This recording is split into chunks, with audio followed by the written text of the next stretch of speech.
It's hard being an optimist. You end up finding the good in something that no good can come from, and you start questioning how exactly your brain works. Video games have taught me a lot over the years, mostly stay away from the water.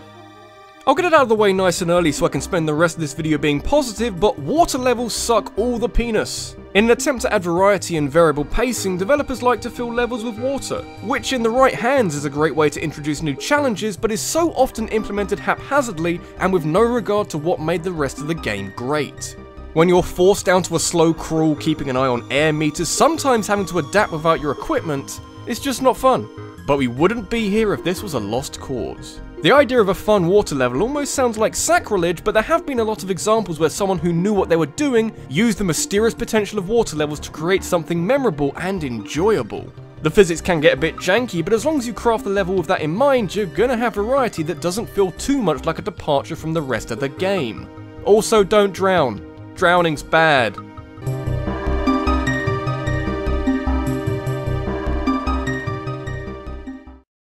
Even if you can't get the gameplay down in a water level, usually the guy writing the music can cover up a few of the cracks. Seriously, there's so many different motifs you can use in soundtracks that help give a water level more of a floaty feel, maybe more mysterious, loads of stuff. One of the most iconic Mario themes in my eyes, or ears, is the underwater theme from Super Mario Bros, which definitely helps to soften the blow inflicted by bloopers, cheap, really just the imprecise movement in general. It's an idea that carries over to the 3D games. The music for Dire Dire Docks in Super Mario 64 is borderline perfect for a level I don't really care for, and it's a similar case with Beach Ball Galaxy in Super Mario Galaxy. But the Galaxy games definitely took a step in the right direction. Swimming was a lot less of a headache and didn't feel too much like a departure from regular gameplay. Just a bit more pace, I think, something with a bit more flow. Oh, would you look at that. Even though standard swimming in the Super Mario Galaxy games was slow and ponderous, letting you take in the world around you, grabbing a Koopa shell made you go a bit faster, which was pretty handy when the game started throwing underwater races at you. Designing a whole level around this might be a good idea. These single-level galaxies are an untapped source of genius when they want to be. Because you're not stretching the premise across 6 unique stars, you can focus your efforts down to one really fun level. Slimy Spring Galaxy doesn't immediately sound like a water level, but what it manages to do is smooth out a lot of the problems with controlling Mario underwater. It's a very linear level, so it's not going to satisfy your need to explore an underwater environment, but by giving Mario a shell as often as this, the pace at which you go through this level is incredibly satisfying. Especially that bit at the end with all the boost rings. Not saying every water level has to be this fast, but I'm glad at least one Mario water level is. Bonus points for making one of those chimp challenges fun too. Completely changes the dynamic of the level since they trade out the relaxing music for holy fuck coins, but it's still fun. Linearity has its place, just gotta use it correctly.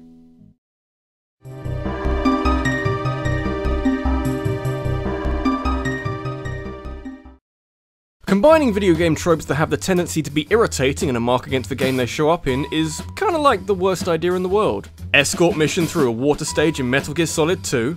My god, you stop this nonsense. But maybe there's a fear to try this kind of stuff given how easy it is to screw up either part. There's a lot of little individual pitfalls that you can tumble into if you don't have a crystal clear idea of what kind of level you want to make. Those crazy bastards over at Ubisoft Montpellier drank so much wine that they thought a stealth water level would work. Because combining a mechanic that requires great movement control with a setting that limits movement control is a brilliant idea, isn't it? Oh, it was actually amazing? Okay, let's do that instead then. I really like it when traditionally themed levels end up being and feeling completely different. Rayman Origins already laid down a marker with a fiery ice level that deals with food, but 2,000 Lums Under the Sea from Rayman Legends is the stealth water level that I didn't think was possible. Here's what they didn't tell you though. Swimming in Rayman Legends is intuitive and floaty without feeling like it restricts your movement too much. Importantly, the way that these levels are designed is that they allow you to get used to the physics behind it before then putting you under pressure. First level, hey, look at all this fish and this bouncy island. And just a little way down the road, down the water, I don't know, scary searchlight electric laser things. It doesn't jerk you around either. You can clearly see the limits of the spotlight, and while moving through the water is floaty, as it should be, it feels like you've got greater control over your momentum, so getting seen and or dying feels like your fault rather than the game's. Most of the levels in this world blend together, but I remember really enjoying that mansion level. I don't know, it just feels like you're constantly working towards something as you gradually remove these barriers, and when you turn the power off and the music changes to this smooth, secret agent style beat, it's incredible stuff. Hey, anytime when that 3D Rayman revival Ubisoft totally has planned, I'm a patient guy. Usually when I beat a water level in a video game, I compose myself and remind myself this is probably the worst the game has to offer. With Rayman Legends it was the complete opposite. The idea was executed so well that I really wouldn't have minded it if they used it a bit more in the game. Clearly this is a combination that hasn't overstayed its welcome yet, and that is such a rarity nowadays.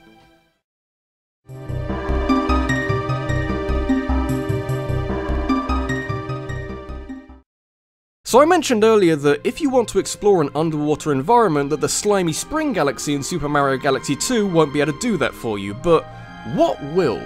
I mean, there's enough games out there, surely at least a few will have mastered underwater exploration in a way that feels floaty but controlled at the same time? A feeling of weightlessness that doesn't translate to flailing around trying to get your bearings. Well, many games have tried and come close, but none have hit the nail on the head as hard as ABZU. I guess if you're going to take inspiration from any video game, you could do a lot worse than pinch ideas from Journey, even if ABZU has the same director and composer. That game made a desert interesting and engaging, so think what you can do with a densely populated ocean. ABZU isn't really a game you play for features and sick-ass online multiplayer. As pretentious as it sounds, it's another one of those experience games. Only difference is that the experience on offer is something that very few games have come close to matching. What do? Well, you swim and dive a lot, and hey, you can even ride fish. But like Journey, it's not what the long-term goal is, it's the adventure that gets you there. The journey. It's like a faster, smoother, endless ocean or No Man's Sky with actual content. Clearly not for everybody, but if you want to see how underwater exploration of a linear path that has so much to see that it never feels truly linear should be done, this game right here. And the best part? No air meter, you can't drown. Admittedly, there's no challenge, but it's not that kind of game. Don't expect a final boss at the end.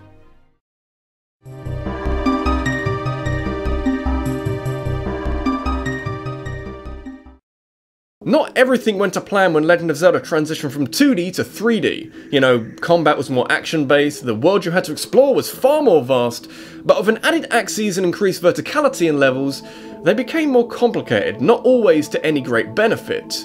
Often, infamously.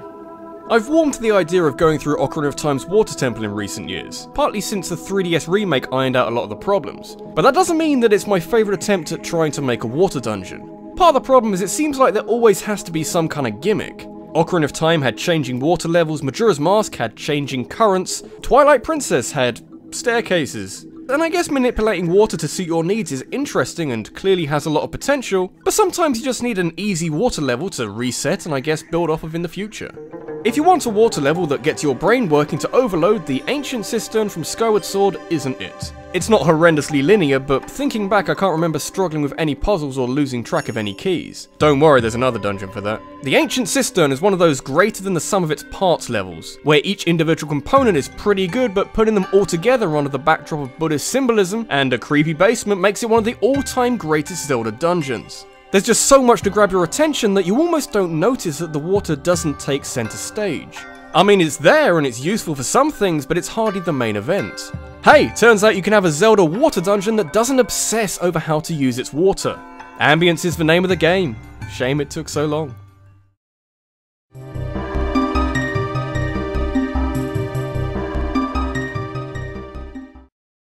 If I ever wanted to torture someone, I'd probably look into the medical and psychological sciences behind it, but in the meantime, I'd get the victim to play the first Sonic the Hedgehog game, maybe the GBA port just to be safe. It's far from being a bad game, but within 4 levels, all the fun and enjoyment you may have been experiencing is held underwater until it breathes its last breath. Because Labyrinth Zone exists. I wouldn't say that Sonic games are always about going fast, but it helps your enjoyment if there's a certain amount of flow to your movement through a level. Labyrinth Zone and really most water levels in Sonic games are stop-start floaty sinky nightmares, accompanied by the harmonious sound of Sonic's lungs filling with water.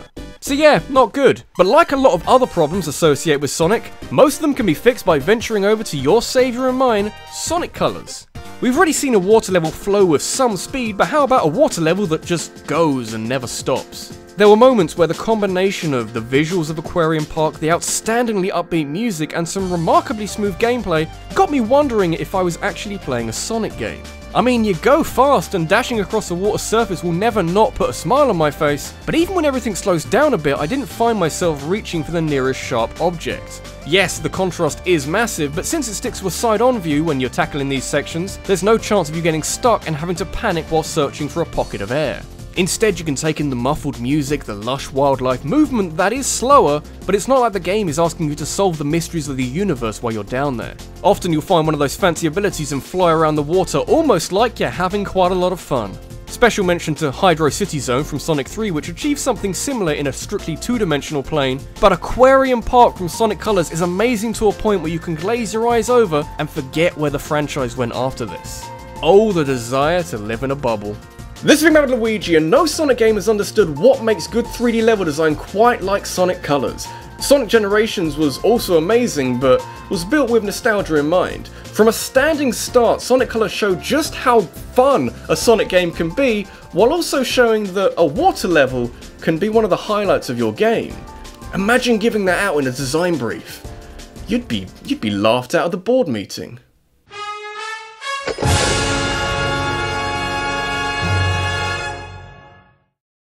Got a topic that you'd like me to discuss in a countdown? Leave a suggestion in a comment below and head over to my Twitter, where I'll be holding a vote to decide the subject of the next countdown based off the best of your submissions. Thanks for watching, guys, and I'll see you in the next one. Hello everybody, I hope you're having a good day. I am, because having now finished this video, I can start planning for Halloween, which is on a Monday for some reason, so I have an extra day to make the video, which means I can spend more time making things spooky and shit. And it's not that long until November, where I'll be satisfying your need for Pokemon in your life, to a point where we'll all get to December and be thankful that I'll be doing top 5s again and talking about something that isn't Pokemon. Around that time, I'll probably be lamenting how shit this year has been for gaming, but until then, big smiles, tons of optimism. Nintendo are making a console thing that doesn't look like shit. Things can only get better.